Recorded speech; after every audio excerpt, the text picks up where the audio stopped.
Hey Faith Family, welcome to the Beyond Sunday podcast at Calvary Bible, where we go beyond the Sunday sermon to explore some rabbit holes and to bring some biblical truths to the surface.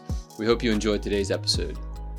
Welcome back to another episode of Beyond Sunday. I'm with Pastor Randy again. You guys were fortunate to have Landon last week and unfortunate to have me again this week. You guys are doing great. It's been fun. That's really good. Big shoes to fill with Jonathan being gone. It's scary. It's scary being on this side of the camera. And it's scary for me. Yeah, I imagine. To be beside you guys. Yeah, we're sorry. It's fun. Yeah. I'm glad for Jonathan and glad for his family. Mm-hmm. And then glad for you guys to be able to do this. Of course, you've been a part of it from the beginning, so thanks for that. Yeah, it's my joy. Good. Love it. Now you get this side of it. Yeah. Good. It's nerve-wracking, but we'll push through. It's for the church family. It's for that one person who's watching. That's right. On the other side. Right now. So thank you. Yeah. All right. So to your dismay, I do have a joke. For real? I do. Okay. Yeah. So, all right.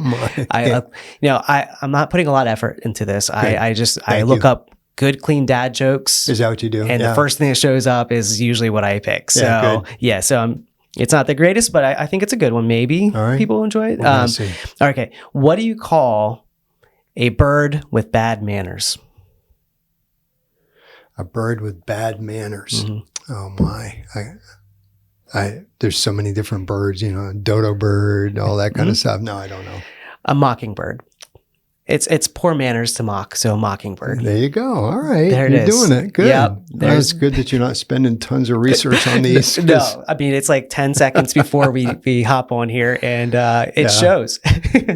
Oh, it's funny. I mean, Jonathan really likes them. And when folks feed them in, I mean, we get them from all over. So that was good. I need a pipeline. I need people to feed them to me. I'll probably get better jokes then. So, yeah. Email them to me, please, because I would love to have better jokes rather than me figuring this out.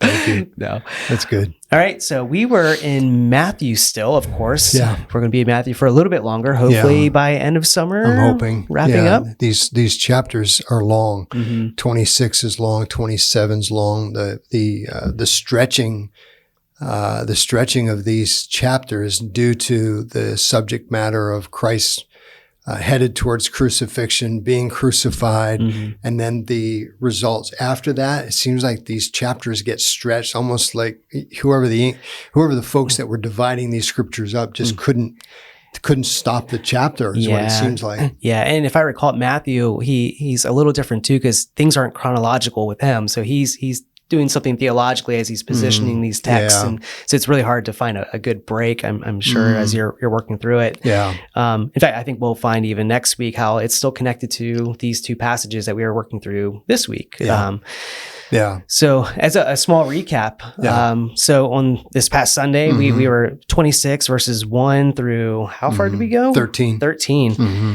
Yeah. So we have Caiaphas, the chief priest who is plotting to kill Jesus. That's kind of the core that it's around Passover. And then we go into the costly perfume. So we have the woman who has the perfume, the alabaster jar of very expensive perfume, and she is anointing Christ. And we have the disciples who are looking at her thinking she's crazy because all this could be sold. It's a lot of money that could be given to the poor is the excuse. But then Jesus says that she's actually doing something that's good because she's preparing him for burial.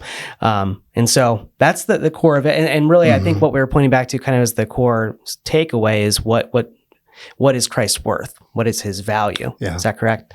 Yeah.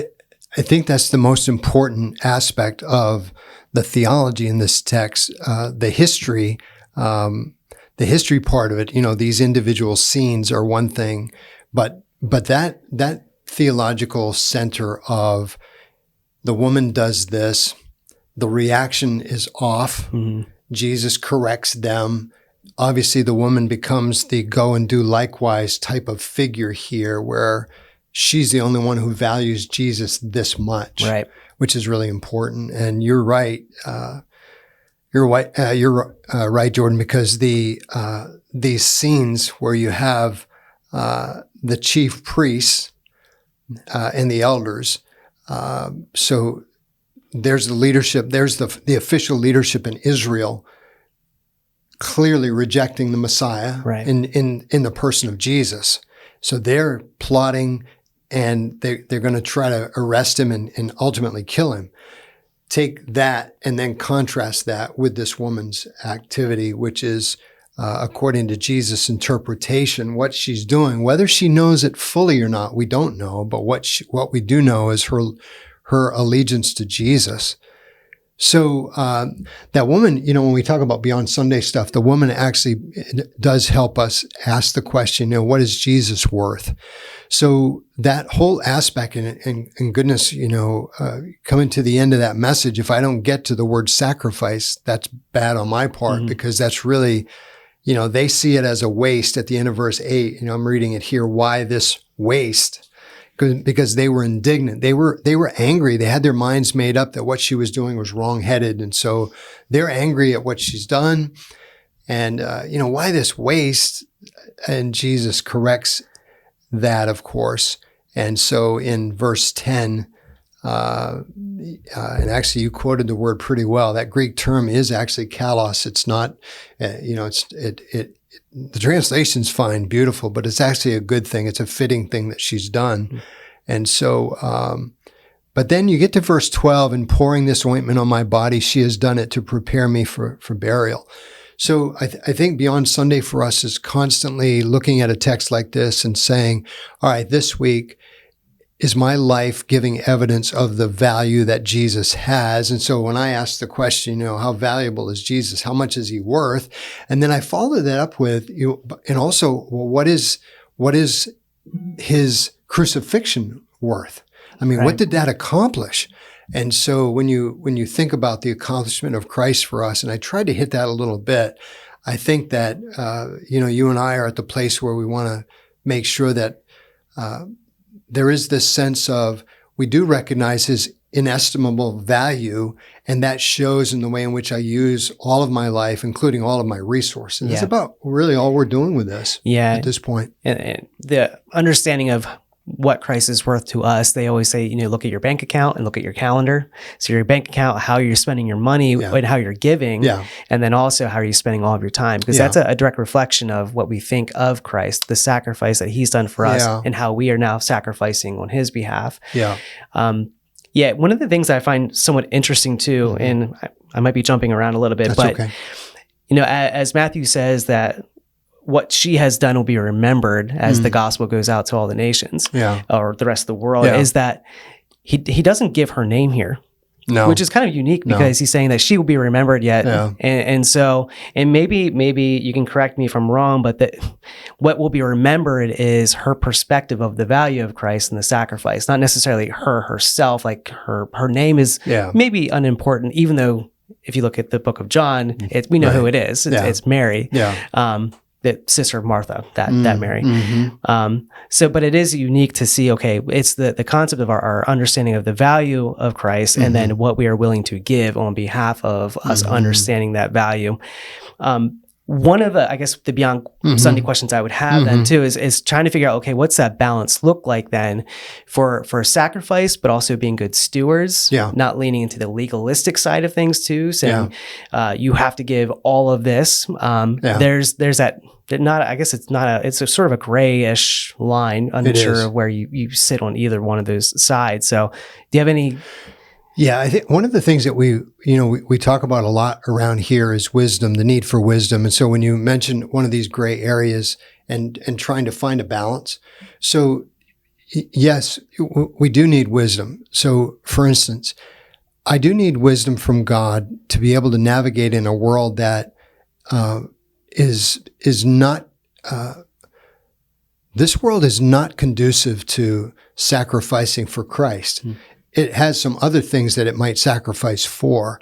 So it's important for me to realize that I'm living out my faith in a world where sacrificing for Jesus is not necessarily the good thing to do, and it needs to be the good thing to do. And what I mean by that is I can't get caught up in the sense of I'm fitting Jesus. I'm fitting my loyalty to Jesus or my allegiance to Jesus or my serving Jesus. It can't be that I'm fitting that into my schedule. Mm-hmm. Now, follow me as a person that has a schedule and tries to have a lot of things happening, like you do probably.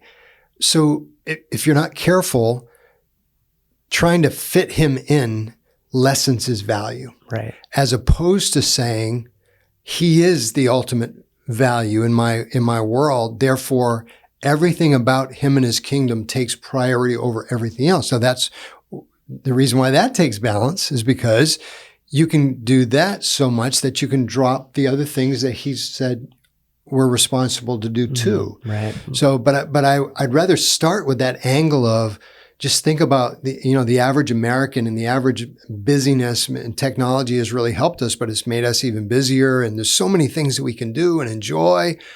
So fight, beyond Sunday, fight the tendency to fit him in. That's kind of one of those practical things that we have to work through. If you're starting from if the starting point is, how do I fit Christ in, or even just how do I fit church into my schedule? How do I fit all of that, my personal prayer time? If that's the starting point, then the value of Christ has already been devalued. But notice how easy that came to you, because you're in it too. We're in it. That's the nice thing about when we do this stuff. It's like, no, we're not. We're just saying things that we're trying to work on ourselves. But you just think about the ease with which he said, okay, I need to fit in my prayer time today. I need to fit in my, why do we even approach it that way? So that's why I think that this scene where she just pours all of this very expensive ointment. Now, the other thing that since you asked that earlier, let's go back to that word sacrifice again. So I do believe that sacrifice is a part of it's a part of faith. It's because of the examples that we have in Scripture. It's because of the teaching that we have in Scripture. So there is a sense in which sacrifice is appropriate.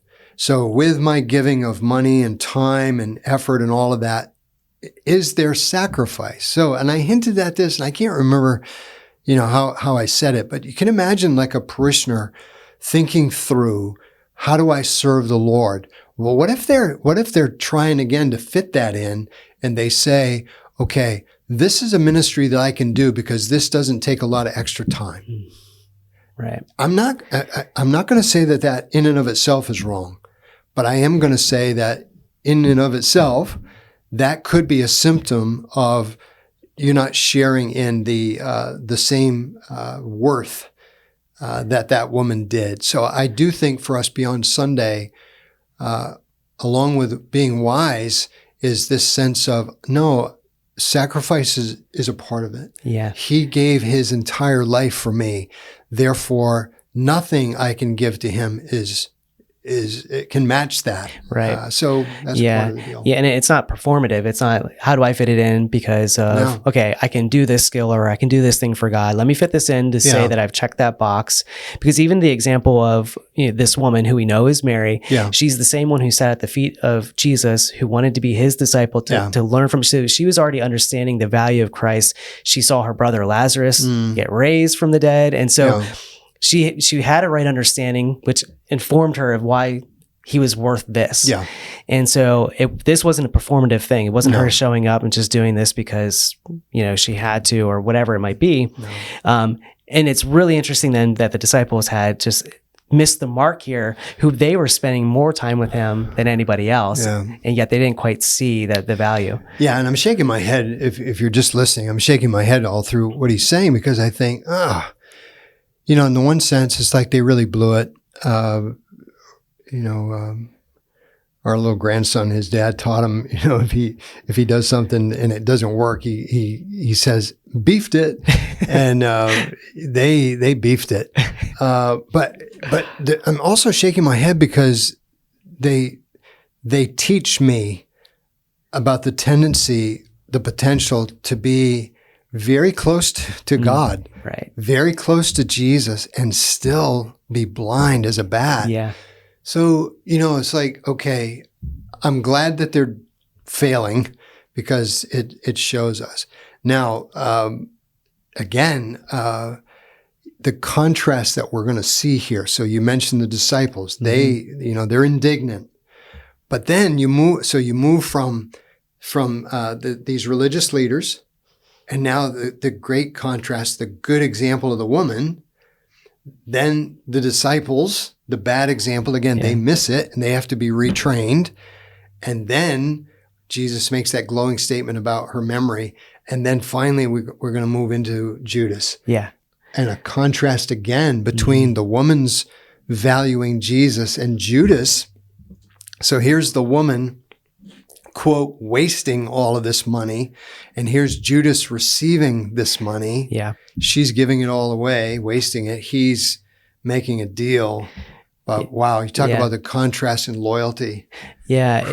It's kind of interesting too, because with Judas's betrayal, in a way, it does still mirror the other disciples' perspective, because they of course thought Jesus was valuable, but not as valuable as Mary was demonstrating here. So even what we see, of course, Judas is far worse. Yeah. But it's still demonstrating that there was a limited view of his value. Yeah. One of the things I love too about what we see with Caiaphas, so he at the same time as he's demonstrating that he sees little to no value in Jesus's life, an innocent man willing to kill him for the sake of saving the nation. Yeah.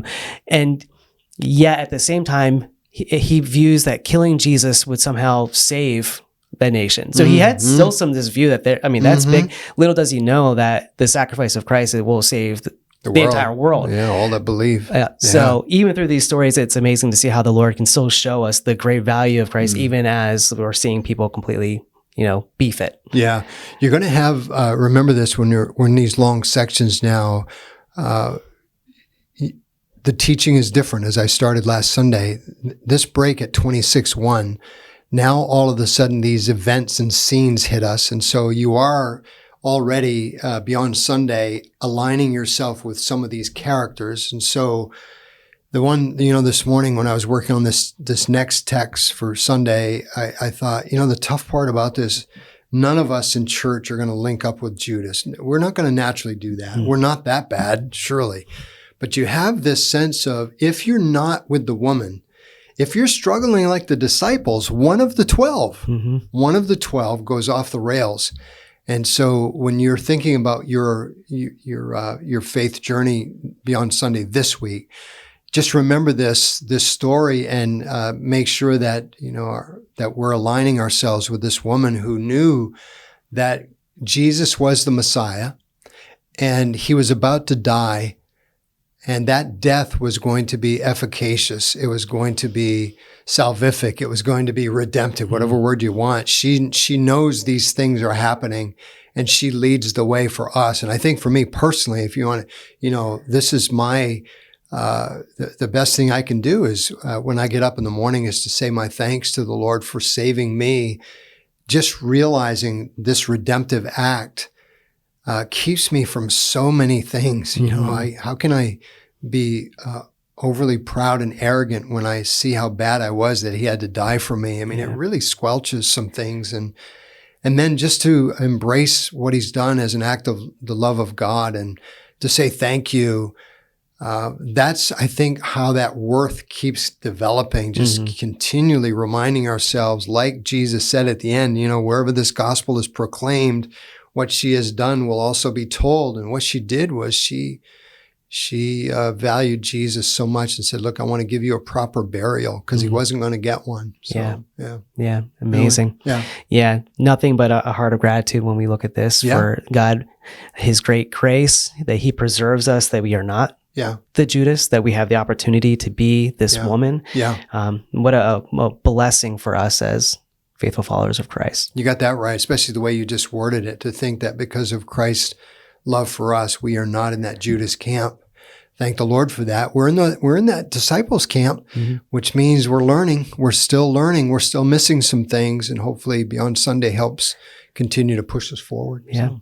Sounds good. Yeah. You have any other thoughts? That's good. Thank you. Yeah. And thank you. Do you have a joke you want to throw in at the end? I wouldn't know. No? Okay. Thank you. I should ask you every time, because then if you might surprise us. You never know. Yep. It's doubtful, but you never know. All right. Thanks for doing this. Thank you for the time. Yeah. Thank you, everybody, for tuning in. We're so excited that we can continue this even in Jonathan's absence. If you have questions, though, please send those in to... podcast@cbcmj.com. That's it. Yeah. All right. Well, thank you, everybody. We love you, and we hope to see you on Sunday. Thanks again for joining us on today's episode. And remember, our Sunday sermons are meant to lead us to a life of worship beyond Sunday.